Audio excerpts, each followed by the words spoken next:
I think I mentioned this to you earlier, but we need to have a conversation about what is the harm, what can we do to reconcile the harm, and what can we do to make sure the harm doesn't happen again.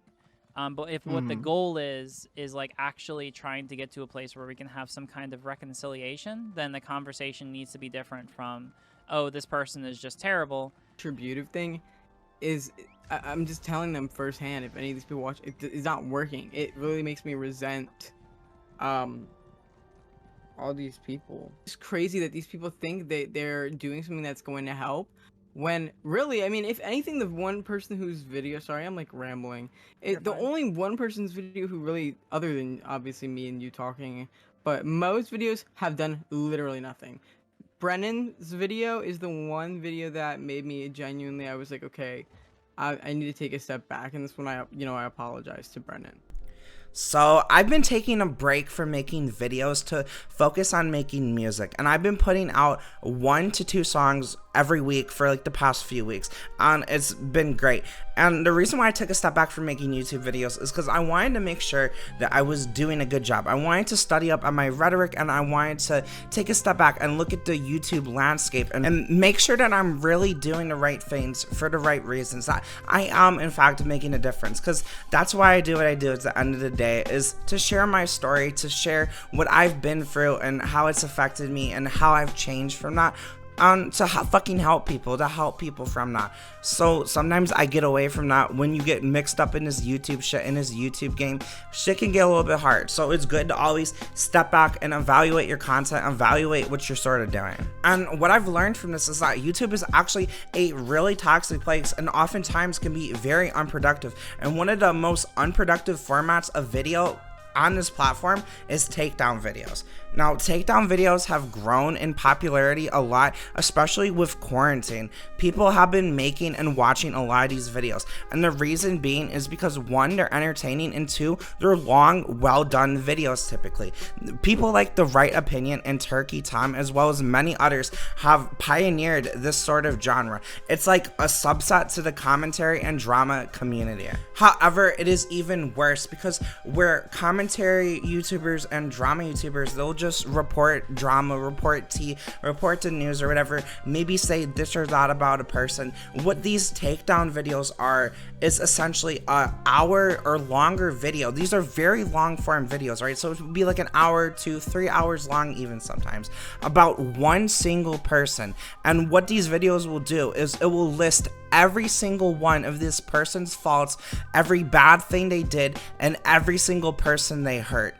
And here's the thing, we're all human. At the end of the day, we're all human, and we all make mistakes. The people who are talked about in these videos are human. The people who are making these videos and editing these videos are human. The people who are watching these videos and commenting and criticizing the people in the video are human, right? We all make mistakes. This doesn't seem to be something that is taken into account with people, and this seems like a big issue with the internet everywhere. People will get called out and criticized, scrutinized, canceled for making mistakes, and oftentimes these mistakes will be things that they've done in their past. Now, I don't know about you, but I don't know one person who hasn't been toxic, who hasn't been abusive to someone, who hasn't, manipulated someone or done something shitty, stolen from someone, lied to someone, hurt somebody, wherever it be, physically or emotionally. And you know what? People will judge. People will sit there and they will make a person out to be a terrible person who's just making human mistakes. These videos feel like a documentary. And not just any documentary, it feels like a documentary about like a terrible person, like someone like a Hitler, or you know what I mean, like a war criminal. I feel like I'm watching a movie about like a supervillain, right? And it should not feel that way. Like these are just content creators that have made a few mistakes. Everyone's made a few mistakes, right? Criticism's not the issue here, right? I don't have any issue with criticism. I make videos calling out people, saying that, hey, this is toxic, hey, this is wrong, and here's why, shit like that. That's different. When you make a 60-minute video dedicated to like making someone out to be as bad as you could possibly make them look, That's fucking toxic. That's not just saying, hey, this person did this and this is shitty. You're like fucking giving a detailed timeline of every single bad thing a person has done. Like, how about this? How about I take a magnifying glass and how about I highlight every shitty thing you did from the time you were a little baby? You know, the time that you went behind your parents' backs and you lied to them, the time that you fucking cheated on a test at school, the time that you fucking screwed your best friend over, and you know, the time that you bullied that one kid and they felt really bad and they were depressed and shit, right? Like, I could fucking take a timeline of anyone's life and highlight the worst things they did and make them out to be a terrible person. And that's what these videos do, and that's why they're so unproductive. It leaves no room for redemption. It leaves no room for forgiveness. It leaves nothing but hate.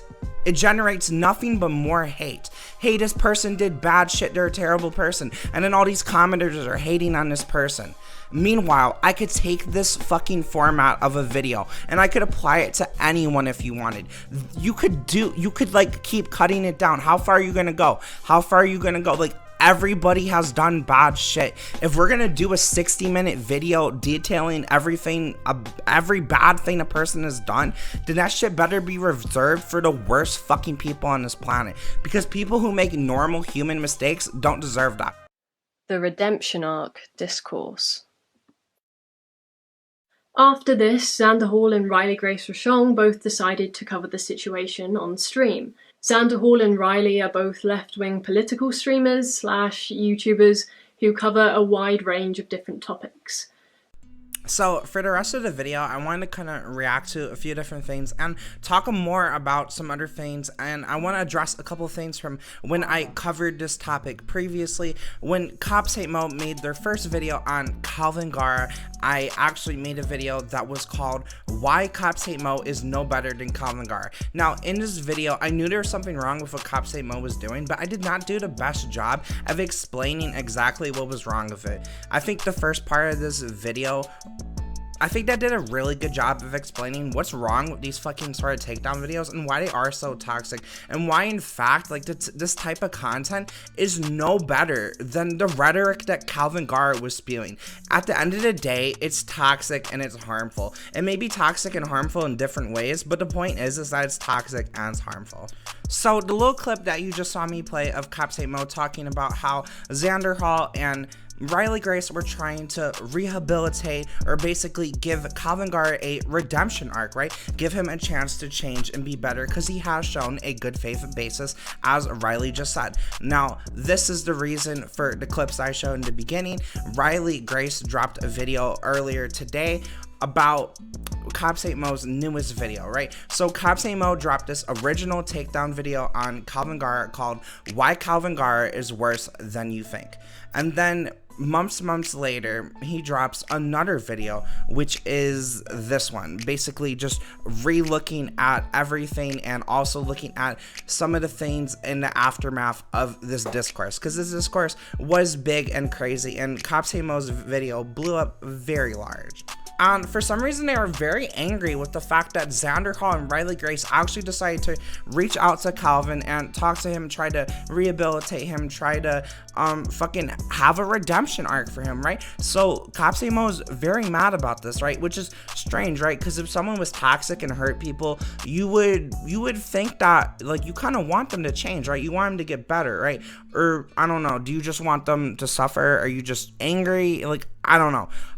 But yeah, so we're gonna go ahead and we're gonna hear what they have to say, and we're gonna react to this shit, and we're gonna do that. Because this topic is about a trans man who specifically targets other AFAB trans people like myself, I think it is relevant to mention that xanderhal is a cis man and Riley is a trans woman. This is not to say that you shouldn't be allowed to cover this topic if you're not a trans mask. It's more to say that because Kalvin's rhetoric was uniquely harmful to trans masculine people, you need to be aware of this when covering it. Otherwise, you run the risk of downplaying that harm And that is what I think happened in this situation. Kalvin. Yeah, I definitely think that xanderhal should like take a step back and be definitely more careful. But Riley Grace, as a trans person, even though like she's trans femme and I'm trans femme myself as well, I think we 100% have the right to talk about this. And like obviously what affects trans women and trans men is different, and like the intricacies of the type of rhetoric that is used against us is also different. And so those complexities, those are things that maybe that like if you're trans masc you'll understand better, or if you're trans femme and it's about like a trans femme person, you'll understand better. Like for example, like Blair White's rhetoric has been very harmful to the trans community in general, but it's been mostly harmful to trans women, right? So the same thing with Kalvin Garrah's rhetoric. Kalvin Garrah's rhetoric has been harmful to the entire trans community, but it's mostly been harmful to trans men.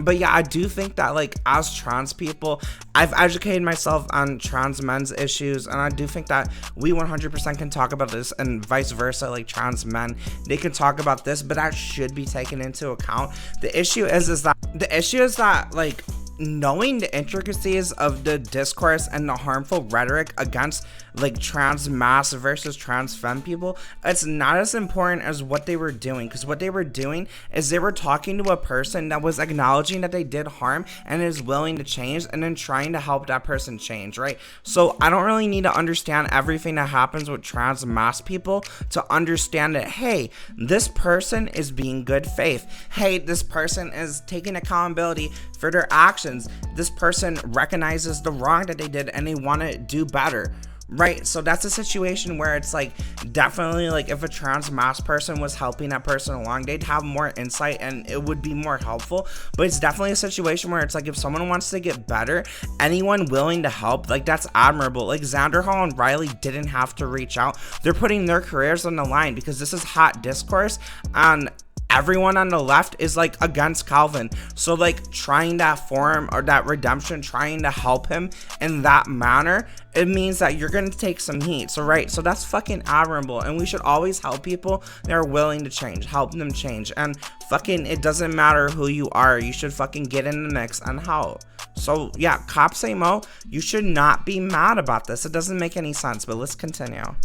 Kalvin is going to continue creating content online unless he completely leaves the platform, in which case, hooray, retributivism wins, right? Like, that's basically the only way that this works out, where there's, like, some kind of resolution in the retributivist kind of mentality.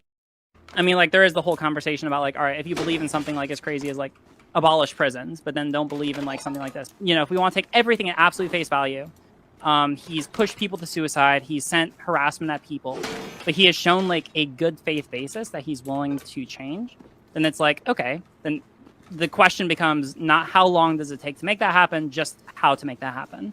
Xanderhal and Riley spent a large portion of that stream talking about the rehabilitation of Kalvin. To immediately go on stream and talk about rehabilitation the day Kalvin unprivates his video on Brennan is pretty darn tasteless in my opinion. Especially to imply that we need to go easy on Kalvin because you think he is changing and don't want to push him away from our side. There's a lot to undress and unpack here, but I want to start off by saying I want to add this little clip in that Riley Grace had about Kalvin unprivating his video on Brennan, so there's a little more context to that because Mo didn't provide this information in their video, so we're gonna play that right here. Mo talks about you and how you and Xanderhal talked about Kalvin on stream and put his rehabilitation over victims' voices, and said that you did the stream the day Kalvin unprivated his video on Brennan, and that you're talking about rehabilitating him without hearing the victims out. These aren't my words, they're Mo's. I'm open to hearing all sides of the situation, including yours. Yeah, that doesn't seem like a good criticism. I mean, from my recollection, and people can correct me if I'm wrong, but the reason that conversation happened between me and Xan was specifically because of the fact that the reason that Kalvin unprivated the video was because I believe it was Brennan, but it was either Brennan or Mo uploaded a video, and I had talked to Kalvin. And basically the reasoning that Kalvin unprivated the video was because, oh, well, I'm trying, and if the best I can do, or if like what I get for trying is people just shitting on me more, then I guess there's no point in me privating the video. Again, that's bad logic, and afterwards, I did get Kalvin to re-private the video, so I'll be interested to see if Mo actually references that. Like if Mo actually references the fact that I'm the reason why in both instances that Kalvin privated the video in the first place. But it seems really weird to just kind of like, if that's all that it is, and we'll watch the video to see if there's anything else. But like, it seems really weird to kind of just present that without any other context and try to present it as a criticism against me, because I would say that, like, especially there, it's very clear that I did not act in any way negligently. All right, now that we're back, yeah, so that's the whole thing with Brennan doing that. They mentioned that xanderhal and Riley Grace, they talked to him on stream a day after he unprivates this, right? And that's obviously because Kalvin Garrah was in communication with Riley Grace during the time, and she, as you heard from her, she is the reason why he actually then privated again. He was struggling mentally, he was having a mental breakdown, and he felt like, well, people are gonna make up lies and say this and that about me anyway, so I should just make the video public so people can see for themselves what it is. And like, he wasn't thinking right, like Riley Grace said. It's not that we have to go easy on him because he might get pushed away by this type of rhetoric. It's more so, this is just how the world fucking works. This is just how people operate. This is just how, like, if we want to achieve what we want to achieve in the left, we have to understand optics, because the right understands optics very well. If you want people to go towards the left, then we fucking have to, like, be amicable, right? We have to fucking talk to people in a way that's going to make them want to go to the left, because it's simply, people do not respond well to negative stimuli. Like, if you're coming at someone in a negative manner, they're not gonna fucking listen. But if you come to them in a manner of you're trying to help them, you're trying to assist them, and that you care about them, you know, they're gonna fucking listen and they're gonna change, and positivity is gonna come from that. So here's the thing, is that I understand a lot of people are mad, a lot of people are hurt because of Kalvin's past rhetoric, but what good is that anger if nothing good comes from it? If these takedown videos do nothing good, what good is that anger? That shit's completely like misplaced. What we need to do is we need to fucking be careful. We need to have good optics, and we need to talk to people that can be moved to the left in a way that's gonna make them want to move to the left, right? We have to be appealing to those people. Okay. This is something that the right understands very well. They understand the culture war. They understand how to win that. They understand normies. They understand how to appeal to a person and radicalize them, make them become more right? So that's what we gotta do on the left, and we gotta stop with the shit flaning. We gotta stop with the goddamn blood sports. We gotta stop getting all mad and emotional, right? We gotta understand how the real world operates, and then we have to act accordingly if we want to see that type of change. This is not the way to go about discussing internet harassment. The implication of this is that we cannot fully hold him accountable because it will drive him away. That's dangerous.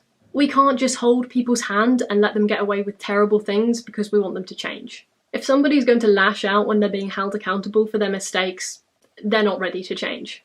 To be clear, they didn't quite make excuses for Kalvin's actions, and I don't want people to misinterpret me and think that's what I'm accusing them of. What they did do was shift the conversation away from the victims. While they did not support his actions, immediately moving the conversation to the rehabilitation of the abuser, when the abuser has shown they are not willing to change, is essentially showing they value the abuser over the victims. Here's the issue, is that it's a case-by-case basis. There's no like one set like guideline for dealing with like someone that has caused harassment and has bullied people on the internet, right? So it's a case-by-case basis. And when we're talking about Kalvin, we're talking about someone who, one, recognizes his actions has hurt people, two, cares about that and feels bad about that, three, is willing to do better and to change. So when we're dealing with a person like this, your approach is going to be a little different than a person who's opposed to change, or a person who is continuing in the harassment and still believes that what they're doing is the right thing, right? That's not the case with Kalvin. I want to play another clip from Riley, and she kind of says that right here, so I'm gonna play that. Genuinely, and as I said earlier in the stream, is that like when you were younger, you did a lot of stupid shit and you acted negligently and caused harm to people by that. But I think that there's a meaningful distinction between that and like intending to cause people harm. All right, now that I'm back, so there was kind of two parts about this, and then Mo goes on to say that them trying to help rehabilitate, give this motherfucker a redemption arc is placing Kalvin over the victims and saying that Kalvin is more important than the victims. Here's the issue with that. Is that the only reason that this is happening in the first place is because people like you, Mo, people who make a 1-hour video about a person who made mistakes and is trying to do better, you created a toxic environment. You created a situation where there's a split between the community. It's either redemption or retribution. You created the need for people to talk to Kalvin about what to do about this, about how to get better, because you wanted to make a fucking video making him out to be a terrible person. So it's not that people are choosing Kalvin over the victims, is that people are trying to give Kalvin another route because you didn't give them any choice. You just said they're a terrible person and there should be retribution, which is really weird for a lefty. So I wanted to end this video by going over a few things from when I originally talked about this situation when CopsHateMoe first made their video about Kalvin about 4 months ago. CopsHateMoe actually commented on my video, and like I said, this video that I made got a shit ton of hate. It did get 10k views, but it also got a shit ton of hate. CopsHateMoe actually commented on the video that I made, and his comment is actually something that a lot of people were saying that is just not true.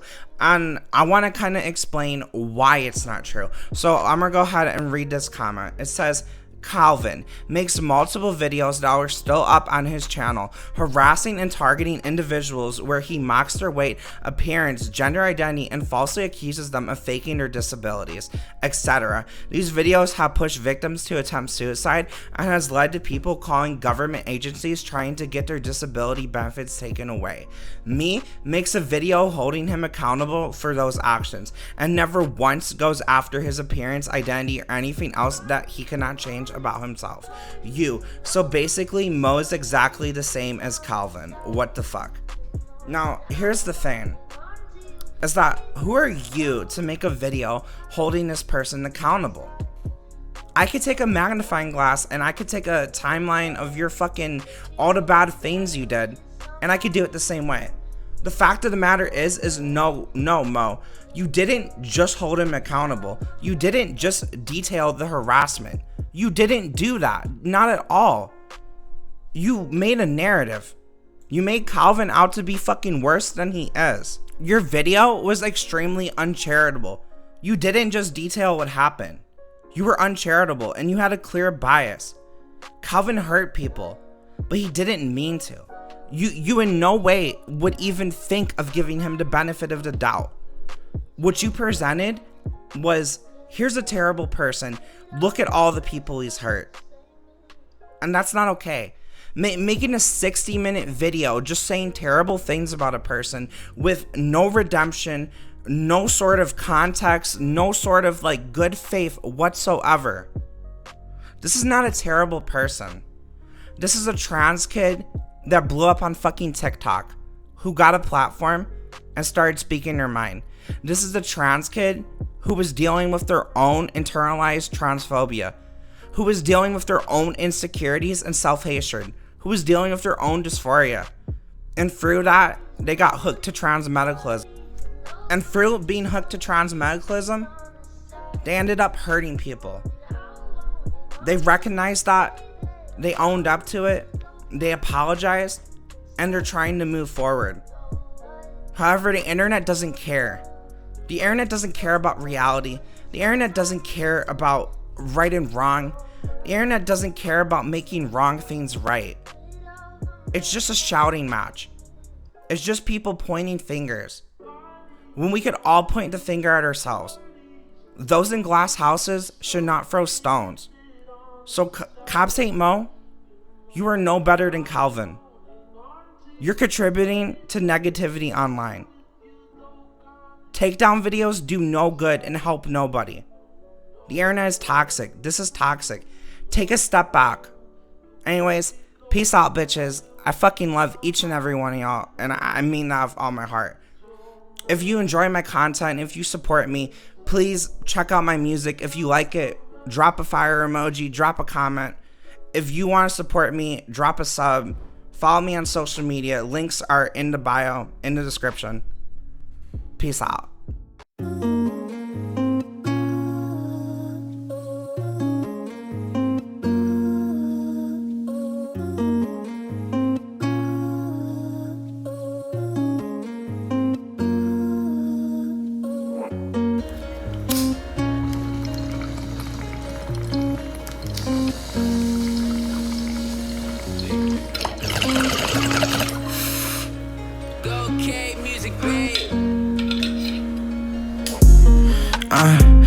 I've been through trials and tribulations. I've been working hard every day, man. Got a story to tell, I'ma tell it. I've been to hell and back, yeah, I know the story. Posted up the block with my Glock out. With gang, we ain't playing. What the fuck you saying? Bitch, I'm from the rack where we're banging, where we fucking slaying. Hella dope, yeah, I'm popping pills just to cope. Trauma, PTSD, up in my mind, yeah. I'm just trying to smoke a blunt, yeah. Go up and away, hey. I just wanna go away, hey. I'm trying to make a fucking way, hey. Promise I would make a fucking way, hey. Promise that I would fucking change, and I fucking change. No, I'm not the same. Yeah, I'm hurt, but I'm better. Yeah, I'm hurt, but I'm working to get better. Going back to back like a double header. Ain't nobody know where my drive coming from. Bitch, I'm from the hood, from the trenches. Got a fucking problem, then we standing in our business. You was talking hella shit, but you ain't never did shit. If you got locked down, you would probably snitch. If I get locked up, then I'ma serve my time, get out and be a legend. Ain't no more pretending. I'm so tired of the fake shit. I had to do shit for me. I can't listen to you, bitch, you not a G. You aren't moving peas. You ain't seen nobody motherfucking bleed. You ain't get down on your knees and ask the Lord why. Why am I surrounded by this crime? I did hella crimes. Only had charges as a minor. No, they tried to get me on something major. Homie hit my line, yeah. Said they fucking building a case, man. They been fucking interrogating, using your government name. I just sat back and laughed like, damn, life is fucking strange. If a few things went different, then it wouldn't be the same. I ain't never been fucking safe. What the fuck is that fucking place? I'm just trying to smoke this op pack and go out to space. I'm just trying to de-stress, cause I'm so stressed. But I gotta thank the Lord, cause I'm so blessed. Paranoia, trauma in my mind mess with me from time to time. Yeah, I gotta get it, gotta rhyme. I want people to see why I'm trying to shine. I got good intentions, I really care about this. Caring about my community, they ain't never talk shit. Yeah, I got a whole new perspective. Name me one influencer that be doing this. Name me one person who is fucking trans. They come from the trenches. Yeah, I be getting all these comments like, damn, I ain't never seen nobody like you. Thank you for doing what you do. Be the fucking voice of the underprivileged, of the people in this community. They ain't fucking listen. Yeah, cause I'm not fucking basic, cause I'm not privileged. I'm not some fucking stupid white bitch. I get down and dirty. I would fucking hurt G, I would murk G. Please don't fucking try me, cause I got my fucking Glock. Yeah, you know how I fucking rock. All the internet is fucking talk, like go outside or kick some fucking rocks. Please don't comment all your little criticisms, I don't fucking care here. Was you not aware here that I looked deaf in the face with a stare here?